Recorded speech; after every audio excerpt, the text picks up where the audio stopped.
but I'll be on it always, always and ever.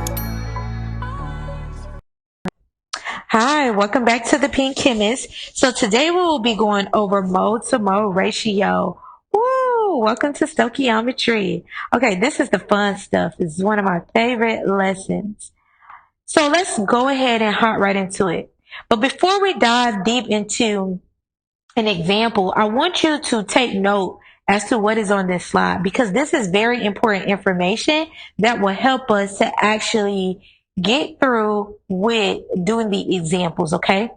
So our coefficients play a big part in our mole to mole ratio.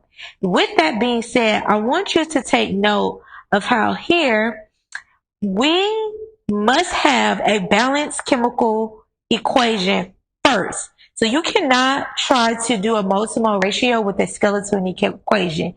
Your equation must be balanced, okay? Because your coefficients are the number of moles that you have for that element or compound, okay? So if you look below, okay, in our example that we have N2 plus 3H2 yields 2NH3. All right. So if you notice that for N2, the number of moles that we have for N2 is 1 because the coefficient in front of N2 is 1. And then for H2, the number of moles that we have for H2 is 3 because the coefficient in front of H2 is 3.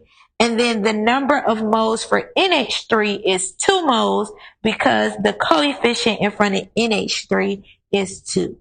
So I hope that you see that because that is going to be very important for what we're going to do in our example on the next slide. All right, so let's get right into it. If you look at the bottom right-hand corner, you will see that I have listed some steps of convergence to consider when you are doing mole to mole ratio, okay? So the first step is to, for one, make sure that you have a balanced chemical equation. Now I'm going to go ahead and write our equation out, and I'm going to also write it out already balanced. So we have N2 plus 3H2 yields 2NH3. All right. So our equation above is already balanced. Okay. So then you're going to determine what is given, what you're going to start with, and then what you want. Now the problem above states how many moles of ammonium are produced when 0.60 moles of nitrogen reacts with hydrogen. So what I'm going to go ahead and do, I'm going to go ahead and write out my railroad tracks. Okay. I'm going to write out my railroad tracks. Now it is very important that you make sure that you have space. The space is very important when it comes to doing stoichiometry, okay? So I want to go ahead and identify what is it that I'm giving. When I look at the question, I see that I am giving 0.60 moles of nitrogen. I see that that is what I am giving, okay? So I'm going to go ahead and just write out my number of moles given. Okay. This is going to be my moles wanted. And this is going to be my mole given. Okay.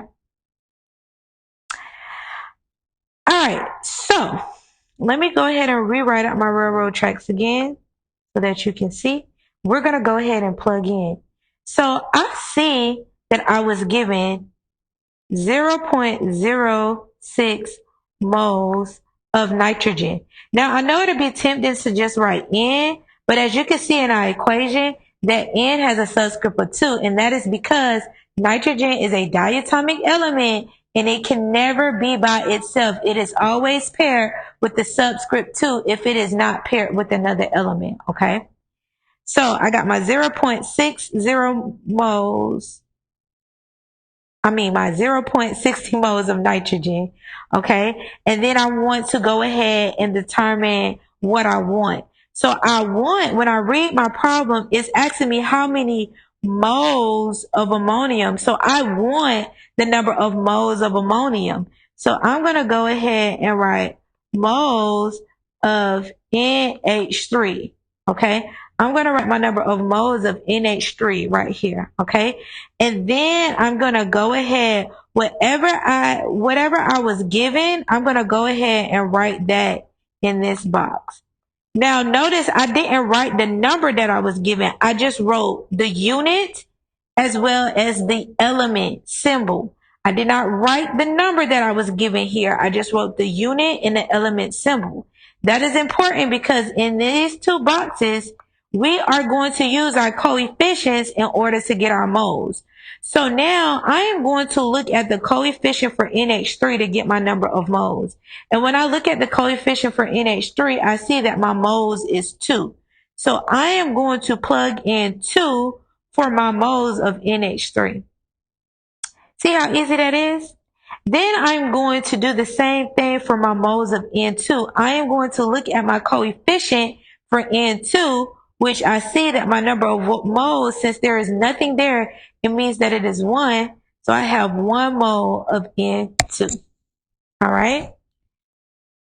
So now we are going to do the math so that we can get our answer. Now, I want you to be aware that when it comes to our railroad tracks, the numbers that are next to each other at the top in our numerator, we are going to multiply. Once we multiply them, we're going to then divide it by our denominator. So we're going to multiply 0.60 times 2 and divide it by 1, okay? Which gives us 1.2, all right? And then we want to make sure that we cancel out any units that are alike. So if you can see here, we got mole of N2 here and we got mole of N2 here. We went ahead and cancel those out and we're only left with what we wanted, which was moles of NH3. So then our unit is going to be 1.2 moles of NH3. And that is our answer. All right. And that is it. Okay. So try this. Make sure that as you're working this problem out, you might seem to be a little confused and wondering where to get certain parts of the equation from. But what I want you to do while you're watching this video, what you should have been doing from the beginning, instead of just watching it and listening to me talk, you should actually be taking the time to write out the problem as I am doing it. That is a study tip for you. If you write out the problem while I'm doing it, you will be able to follow where I get certain numbers from in order to plug in. All right? Let me know if that helps in the comments. Don't play with it, don't be dishonest. Ay, still not